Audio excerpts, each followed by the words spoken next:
looked through the telescope and the microscope at arguments for the existence of God. And as interesting or compelling as they might be, they are out there arguments. To do this conversation justice, we also need to look at the in here.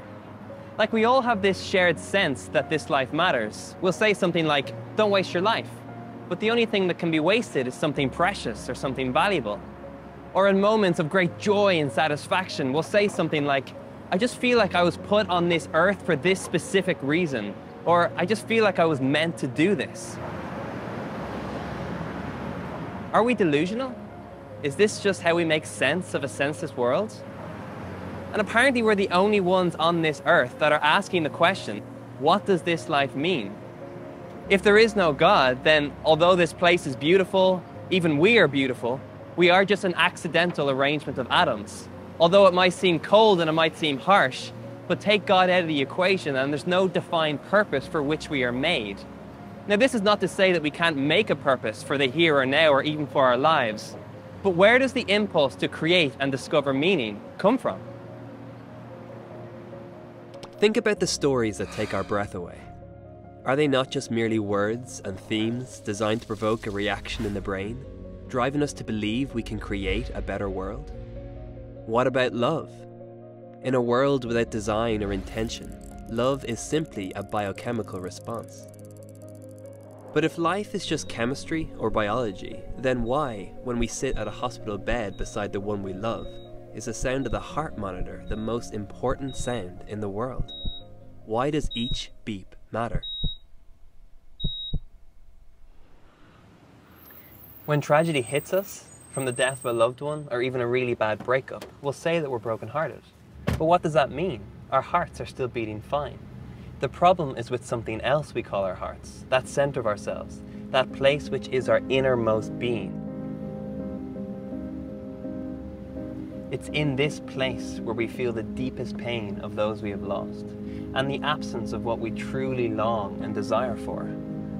But why do we have these longings and desires? How would we explain them? On the one hand, we have physical longings, like hunger. Like right now, I long for a chocolate cone with vanilla ice cream. And just because I long for it doesn't necessarily mean that I'll get it.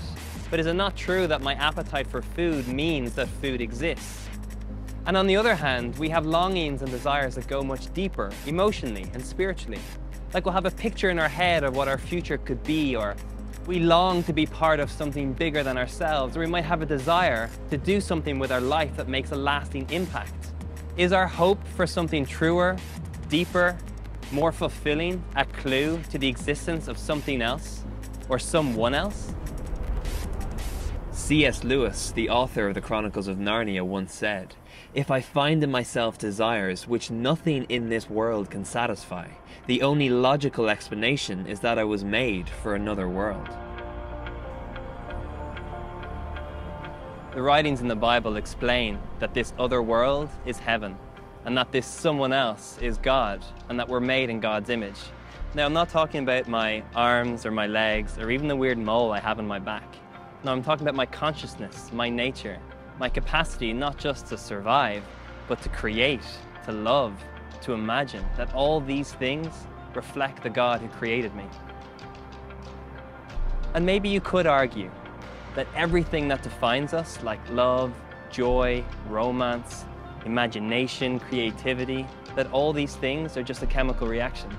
But how extraordinary is it that a universe would come from nothing and produce the impossible yet ideal conditions for life to exist, that humans would form as a result, and look at themselves and others and say that this improbability means nothing, because we live like it means everything.